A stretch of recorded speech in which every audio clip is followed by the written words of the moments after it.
রামনগরের ঐতিহ্যবাহী ক্লাব সংহতি সারা বছরই তারা বিভিন্ন কর্মকাণ্ডে নিজেদের জড়িয়ে রাখে। আগামী 15ই আগস্ট ভারতের ৭৮তম স্বাধীনতা দিবস এবং সংহতি ক্লাবের প্রতিষ্ঠা দিবস উদযাপন উপলক্ষে সংহতি ক্লাবের উদ্যোগে বিভিন্ন সামাজিক ও সাংস্কৃতিক অনুষ্ঠানের আয়োজন করা হয়েছে।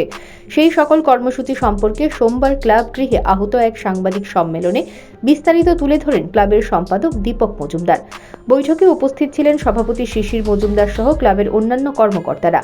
আগামী 15ই আগস্ট বৃহস্পতিবার সকালে সংহতি ক্লাব পূজা প্রাঙ্গণে আয়োজিত হবে স্বেচ্ছায় রক্তদান শিবির, মরণোত্তর দেহদান, মরণোত্তর চক্ষুদান এবং আধার নিবন্ধীকরণ শিবির। এতে প্রধান অতিথি ও উদ্বোধক হিসেবে উপস্থিত থাকবেন রাজ্যের মুখ্যমন্ত্রী প্রফেসর ডক্টর মানিক সাহা। সম্মানীয় অতিথি হিসেবে উপস্থিত থাকবেন আগরতলার নাগিছড়াস্থিত কাঠিয়া বাবা আশ্রমের মহারাজ সদানন্দ দাস কাঠিয়া বাবা ও বিশেষ অতিথির আসন অলঙ্কৃত করবেন 7 রামনগর বিধানসভা কেন্দ্রের বিধায়ক তথা আগরতলা পুর নিগমের মেয়র এবং সংহতি ক্লাব সম্পাদক দীপক মজুমদার।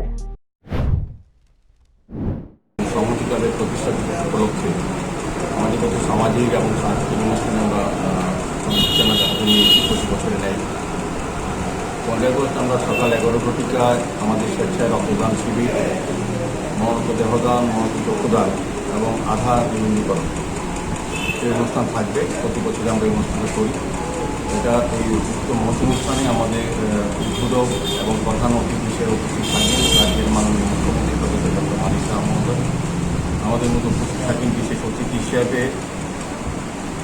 সম্মানীয় অতিথি হিসেবে থাকবেন আগরতলা নাগিছড়াস্থিত কাঠিয়া আশ্রমের মহন্ত মহারাজ সদানন্দ দাস কাঠিয়া বাবাজি এবং আমাদের ক্লাবের সভাপতি সহ এলাকার যারা কর্মীজনেরা অভিভাবকরা আছেন।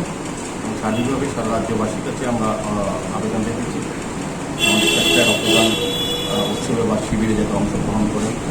রক্তদাতাদের আমরা অভিনন্দন জানাচ্ছি যারা গত বছর আমাদেরকে রক্তদান করে আমরা রক্তদান শিবিরকে সফলমন্ত্রী করেছিলেন এবং যারা মনোযোগ রক্তদান দেহদানে অঙ্গীকার পক্ষে স্বাক্ষর করেছিলেন তাদেরকে ধন্যবাদ জানাই এবং আমরা আশা রাখবো।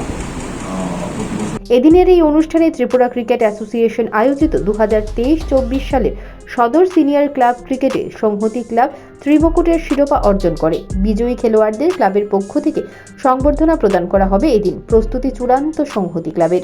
Bureau report, news prime Tripura.